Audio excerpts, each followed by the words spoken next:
بسم اللہ الرحمن الرحیم۔ شروع اللہ کے نام سے جو بڑا مہربان نہایت رحم والا ہے۔ حضرت انس رضی اللہ عنہ سے روایت ہے کہ ہم نے ایک دفعہ نبی کریم صلی اللہ علیہ وسلم کو دیکھا کہ آپ مسکرا رہے ہیں، تو حضرت عمر رضی اللہ عنہ نے پوچھا، یا رسول اللہ صلی اللہ علیہ وسلم، کون سی چیز مسکراہٹ کا سبب ہوئی؟ فرمایا، میرے دو امتی اللہ تعالیٰ کے سامنے گھٹنے ٹیک کر کھڑے ہو گئے ہیں۔ ایک کہتا ہے، یا اللہ، اس نے مجھ پر ظلم کیا ہے، میں بدلہ چاہتا ہوں۔ اللہ پاک اس ظالم سے فرماتا ہے کہ اپنے ظلم کا بدلہ ادا کرو۔ ظالم جواب دیتا ہے، یا رب، اب میری کوئی نیکی باقی نہیں رہی کہ ظلم کے بدلے میں اسے دے دوں۔ تو وہ مظلوم کہتا ہے کہ اے اللہ، میرے گناہوں کا بوجھ اس پر ڈال دے۔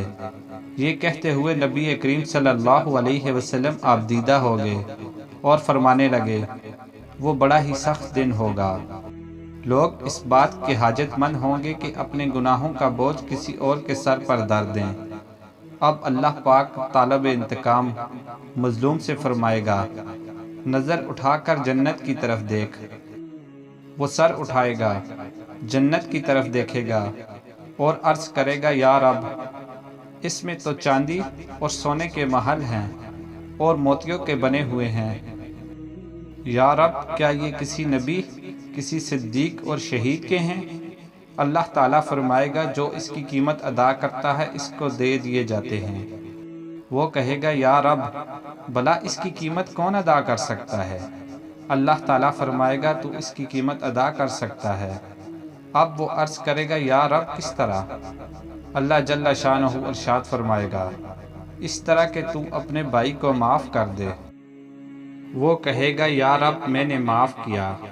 اللہ پاک فرمائے گا، اب تم دونوں ایک دوسرے کا ہاتھ تھامے جنت میں داخل ہو جاؤ۔ اس کے بعد آپ صلی اللہ علیہ وسلم نے فرمایا، اللہ تعالیٰ سے ڈرو، آپس میں صلح قائم رکھو، کیونکہ قیامت کے روز اللہ پاک ہی مومنوں کے درمیان میں صلح کرانے والا ہے۔ اللہ تعالیٰ سے دعا ہے کہ اللہ تعالیٰ ہمیں بھی اپنے تمام مسلمان بھائیوں کو معاف کرنے کی توفیق عطا فرمائے، آمین۔